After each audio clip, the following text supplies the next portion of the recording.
Okay, what's going on guys and girls? It's your boy Ryan. Welcome to the Amazon Limitless course, and your very first tutorial is going to be on the Jungle Scout Chrome extension.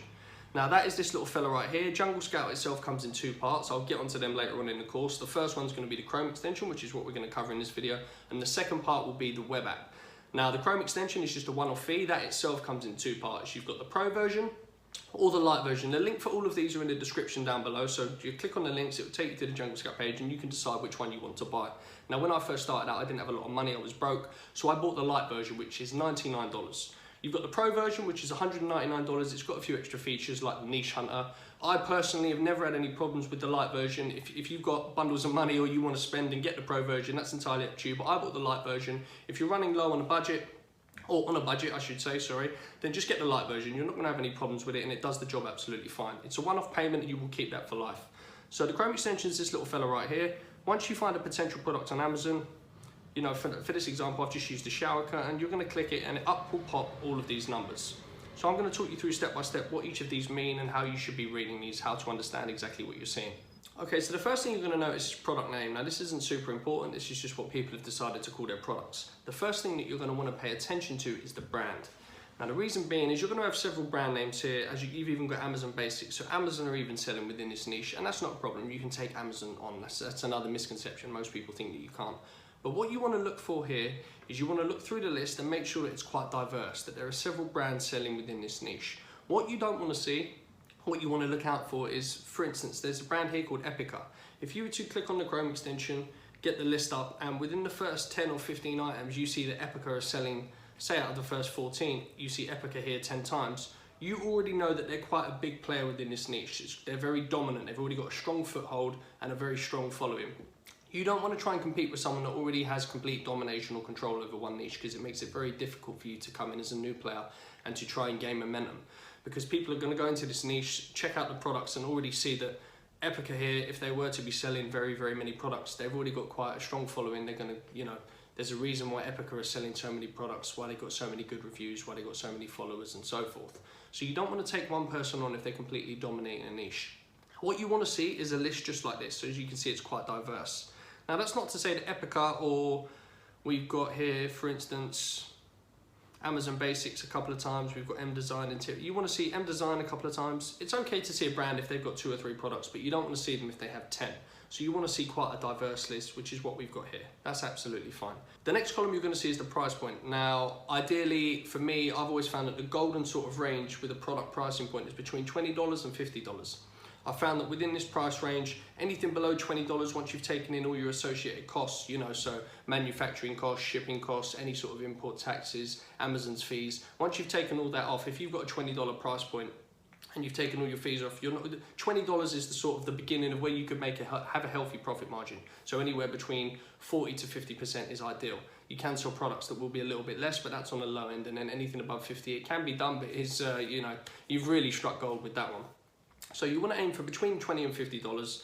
I've also found that within this price point, customers will impulse buy. Anything below $50, they won't really have to think about it. It'll be more of an impulse buy, whereas anything above this, people might second guess and go, oh, that is a bit expensive, you know, I've got other things that I could pay this. You know, all these sort of mind games start to go on within themselves, all these sort of questions. But anything below $50, above $20 for our point, below $50 for the customer's point, any sort of product within that price range is perfect.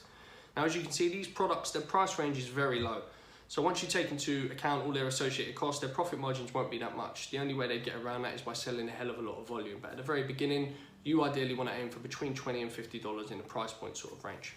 After that, you've got the category. Now this is just the category that your chosen product will sell in, followed by a ranking, or the BSR, or best sellers rank as it's also known. This is just Amazon's way of ranking you within the category that you're selling.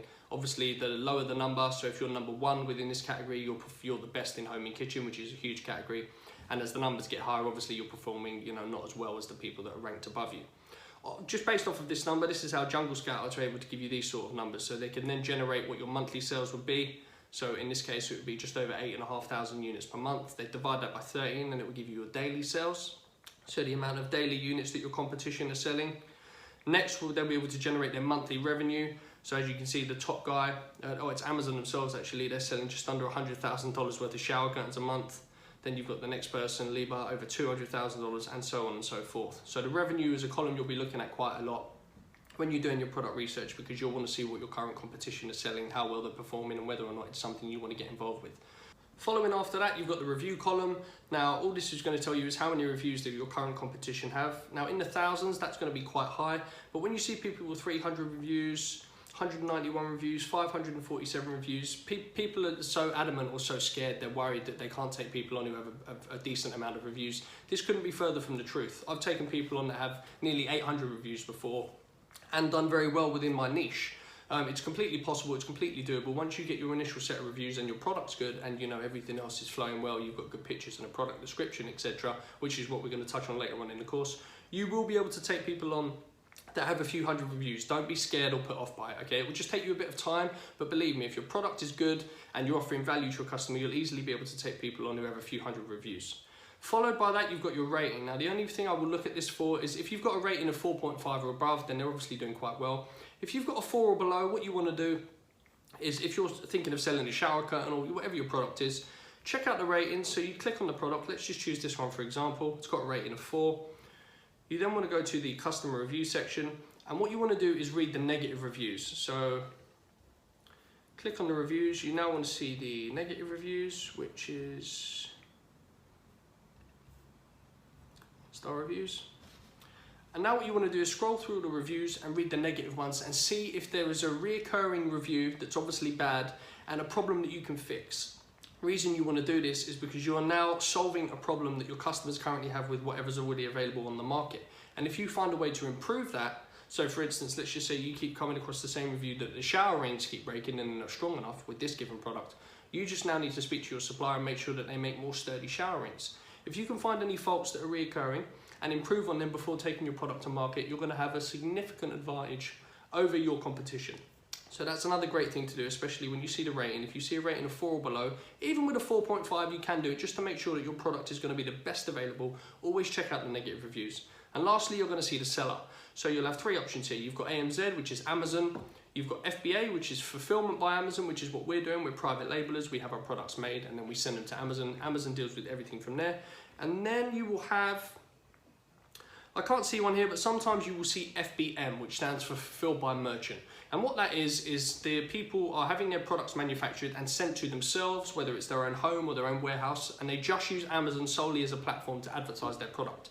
Once it sells, Amazon will then send you an email and you will then become the post office worker. You're then going to have to ship the item to your customer, whoever just bought it off of Amazon. Now, obviously the fees are a lot less doing this, but this is not what we want to do. We're here to create passive income, so we could just be lying on a beach or down the gym or doing whatever it is we want to do. Fulfilled by merchant means you're going to essentially turn your house into a warehouse, and you don't want to do that. You don't want to have to be dealing with returns and sending parcels out. But these are the 3 options you're going to see when you comes to the sellers column. Okay, so that's it for this video, guys. We've just summarized how to use the Jungle Scout Chrome extension. The following video after this will show you guys exactly how to use the Jungle Scout web app and all of its features.